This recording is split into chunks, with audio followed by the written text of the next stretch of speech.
వస్తుంటే ఒక పెద్ద మనిషి కాగితం ఇచ్చిండు. హరీష్ అన్న చేతిలో పెట్టి ఆయన గుండె బాధ అంతా హరీష్ అన్నకు చెప్పిండు. సామాన్యమైన వ్యక్తి కాదు ఈయన. బిగ్ టీవీలో ఆయన ఎడిటర్ అట, అశోక్ అని చెప్పని బిగ్ టీవీలో ఎడిటర్. ఆయన సోషల్ మీడియాలో ఆయన గాథంతా రాసుకున్నాడు.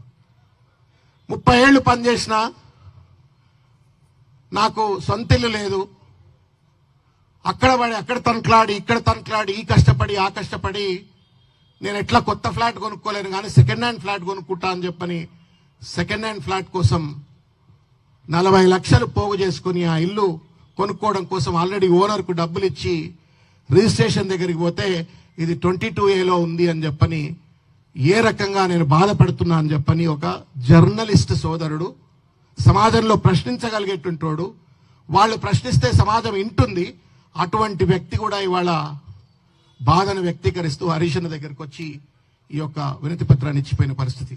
ఇట్లా చాలా మంది అశోకులు ఉన్నారు. ఇవాళ లక్షలాది మంది, కోటాను కోట్ల మంది ఇవాళ ఈ 22A వల్ల ఇవాళ నానా ఇబ్బంది గురవుతున్నట్టు పరిస్థితి.